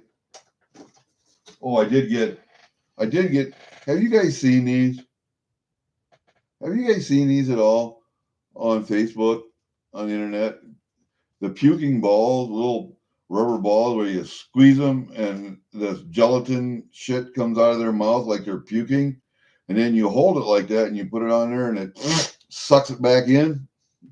I thought they were just funny as hell.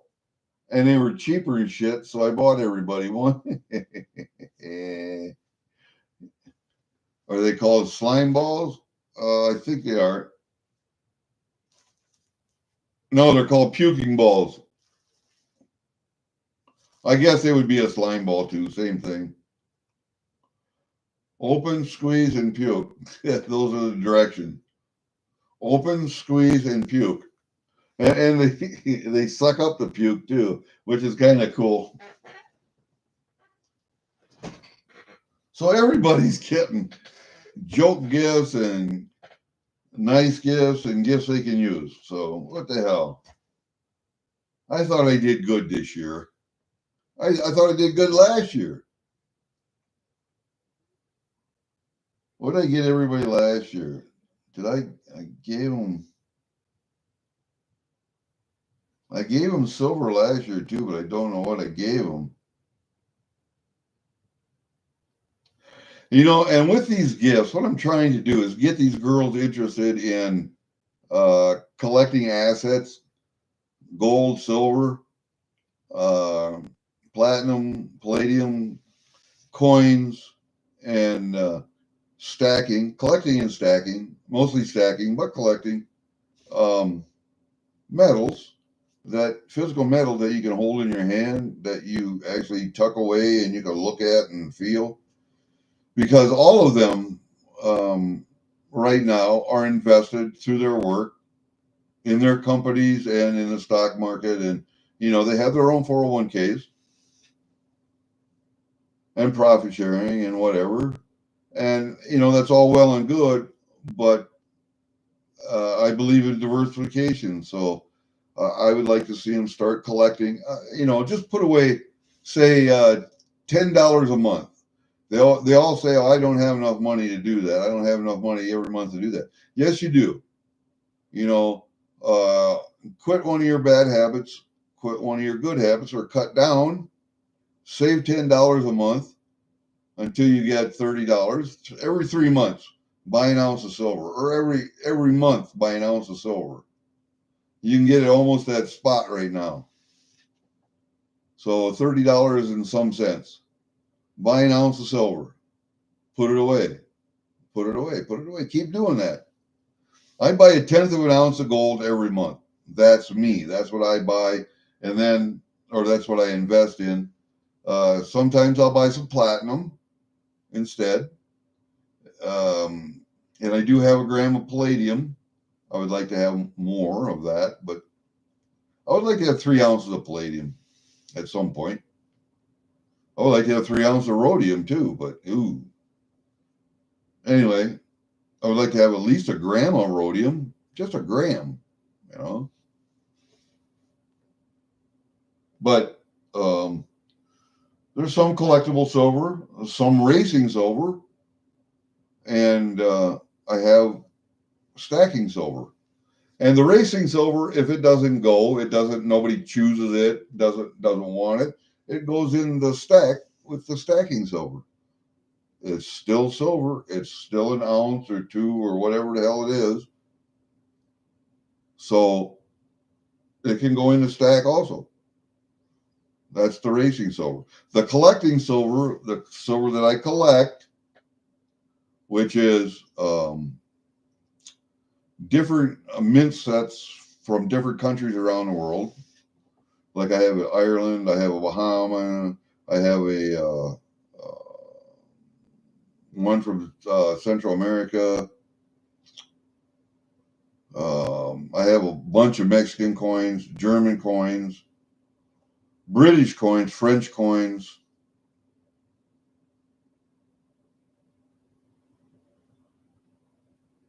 And but the ones I collect mostly are Canadians. Then the other ones I collect are American coins, the silver ones, 90s, some 40s. I don't really like to collect 40s or war nickels, the 35%, 33%ers. I don't really collect those, but if I get them, then I'll just keep them. The 90%ers are the ones that I collect. And basically, I collect mint commemoratives. Why? I don't know. I just do. I just do. And then Durbin bells, of course. Durbin stash boxes. I like to collect those too. Me and Ronald, boy, we sometimes bid against each other, sometimes bid for each other. We both have quite a collection of bells and snuff boxes. I would gather to say together, both of us have over 2 dozen bells or better. Or better. And Ronald is from Iowa also. So,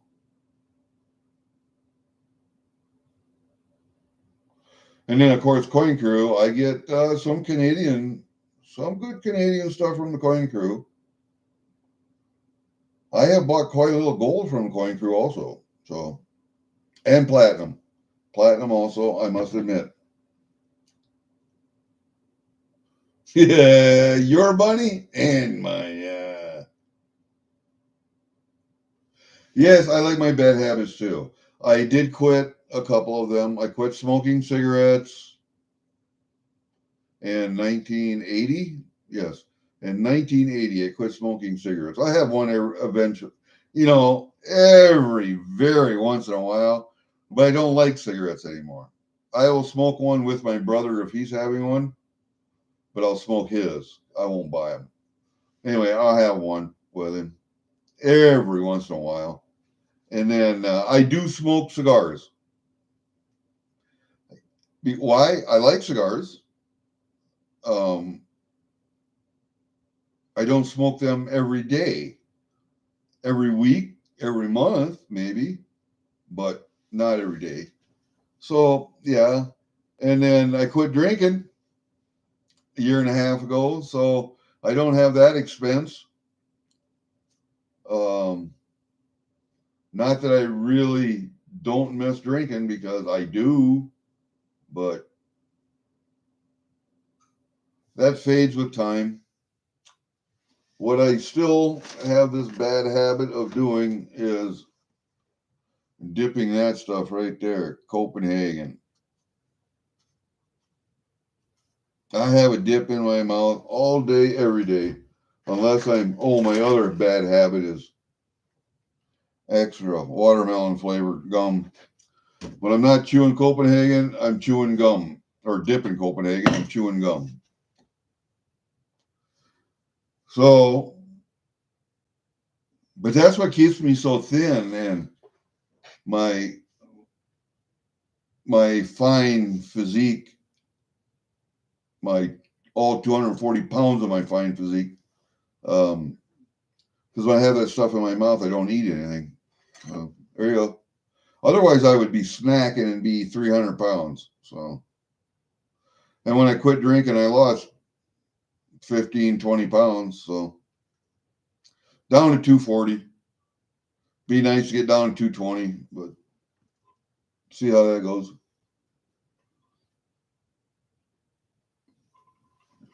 As I get older, and I am 67 right now, and I still made three skydives this year. I have decided not to get my reserve on my rig repacked. I think I'm going to put it in the closet because it cost me $60 to send it down to Texas to have it inspected and repacked, and then another $60 to have it shipped back because I pay shipping both ways. Cost me $20 just to have them inspect and repack it, and then I have to reattach my main. I have to take it off my rig and then put it back on my rig when it comes back. So you're talking $140 for 3 skydives, and I can go up there and rent a rig, and the jump cost me $40. So 3 times 40 is what? 120 bucks. It costs me less to rent a rig and make those jumps than it does to have my own rig. So I'm going to take this apart. I'm going to sell the automatic activation device because it's only 3 years old. We got 7 years before that's got to be re-inspected again because it's every 10 years on those. And then I'll try, I'll sell this rig or put it in the basement. I don't know. I'll try and sell it probably for some other big boy that needs a big shoot.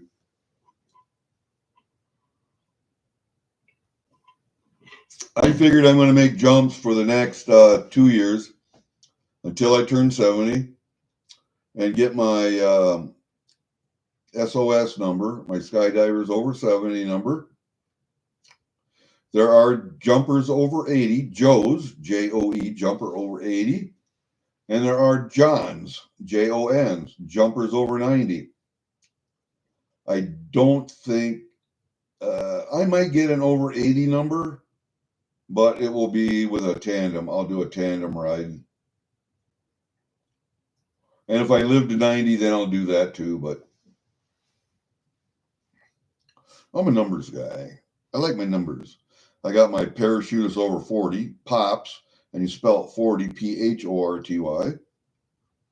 And I got my, I didn't skydive through my 50s, so I didn't get that number. What are those skydivers over 50? Softs or I don't know. But then I got my SOS number, skydivers over 60.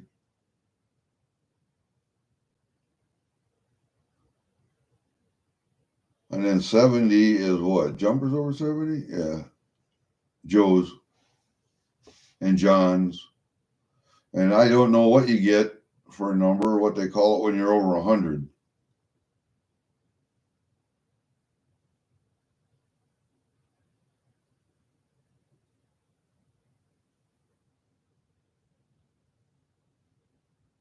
Socks? Skydivers over a century? I don't know. Yeah, I like my bad habits too. Okay. Are we all done? We're at 2 hours. Probably should be done, huh? All right. We're going to end this one. Everybody got to see. Everybody got to hear. I want to wish everybody Merry Christmas. If I don't get on the internet again, I hopefully will with one more package from Durbin. And I got a lot of packages coming, so Merry Christmas, everybody. We will see you maybe in another stream here, maybe one more live before Christmas. And I'll definitely see you in the streams other places. See ya. Remember, live free or die. See ya.